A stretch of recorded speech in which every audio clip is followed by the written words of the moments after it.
श्रीराम समर्थ. श्रोते हो, आपण ऐकत आहात श्री गोंदवलेकर महाराज यांचे प्रवचन. भगवंताजवळ काय मागावे? परमात्मा कसा असतो म्हणून विचारले तर काय सांगता येईल?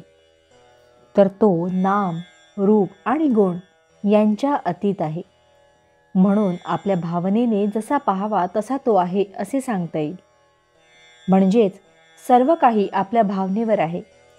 आपण त्याच्याजवळ काहीही मागितले तरी तो द्यायला तयार असतो. आपण विषय मागितले तर तो देत नाही असे नाही, पण त्याबरोबरच त्याचे फळ म्हणून सुखदुःखेही आपल्याला भोगावे लागतात.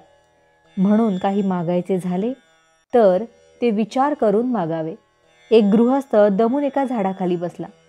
ते झाड कल्पवृक्षाचे होते. तो सहज म्हणाला, इथे आता मला प्यायला पाणी मिळाले तर फार चांगले होईल. असे म्हणताच त्याला पाणी मिळाले. पुढे आता काही खायला मिळाले तर बरे, असे म्हणताच त्याला खायला मिळाले. त्यावर त्याला विश्रांती घ्यावीशी वाटली आणि तसे म्हणताच त्याची निजण्याचीही सोय झाली. पुढे त्याला वाटले की आता इतके सर्व मिळाले तेव्हा इथे माझी बायको मुले असती तर मजा आली असती. असे म्हणताच ती तिथे आली.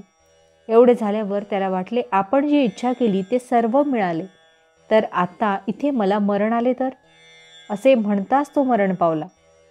म्हणून काय की विषय मागत गेले तर त्यापासून विषयच वाढत जातात. तेव्हा ज्यामुळे आपले कल्याण होईल असे मागावे. एका भिकाऱ्याला राजा म्हणाला की तुला काय मागायचे असेल ते माग. त्याने आपल्याला पांघरायला घोंगडी मागितली. समर्थ द्यायला भेटल्यावर त्याच्याजवळ काय मागायचे हे नीट विचार करून मागावे. म्हणूनच भगवंतापाशी त्याच्या भक्तीची याचना करावी. ही मागितल्याने आपल्याला समाधान मिळते आणि दुसरे काही मागण्याची इच्छा होत नाही. भगवंताचे अवतार केव्हा झाले आहेत? तर भक्ताकरिताच देवाला अवतार घ्यावे लागले आहेत. अवतार घेतल्यावर नुसते भक्ताचेच काम होते असे नाही, तर त्यामुळे इतरांनाही देव आहे ही भावना निर्माण होते. आपण त्याला शरण जाऊन त्याचे होऊन राहावे, म्हणजे आपल्याला मग इतर कोणत्याही बाबतीत काळजी करण्याचे कारण उरत नाही. भगवंत हा अत्यंत दयाळू आहे. लोखंडाने परिसाला मारले तरी त्याचे सोनेच बनते. त्याप्रमाणे भगवंताने भरताला भाऊ म्हणून तारला. बिभीषण शरण आला म्हणून त्याला तारला आणि रावणाला शत्रू म्हणूनही तारला, पण त्याने सोडले कुणालाच नाही. असा भगवंत जोडायला नामाशिवाय दुसरा कोणता सोपा उपाय नाही. भावार्थ, भगवंताच्या नामाशिवाय मला काहीच कळत नाही असे ज्याला कळले त्यालाच सर्व कळले.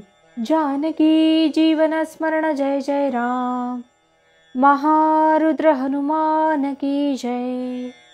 समर्थ रामदास स्वामी महाराज की जय. सब संतन की जय. श्री अनंत कोटि ब्रह्मांड नायक राजाधिराज सच्चिदानंद सद्गुरु श्री ब्रह्म चैतन्य महाराज की जय. जय जय रघुवीर समर्थ. आता आपण 13 वेळा नामस्मरण करूया. श्रीराम जय राम जय जय राम. श्रीराम जय राम जय जय राम. श्रीराम जय राम जय जय राम. श्रीराम जय राम जय जय राम. श्रीराम जय राम जय जय राम. श्रीराम जय राम जय जय राम. श्रीराम जय राम जय जय राम. श्रीराम जय राम जय जय राम. श्रीराम जय राम जय जय राम. श्रीराम जय राम जय जय राम. श्रीराम जय राम जय जय राम. श्रीराम जय राम जय जय राम. श्रीराम जय राम जय जय राम. जय श्रीराम.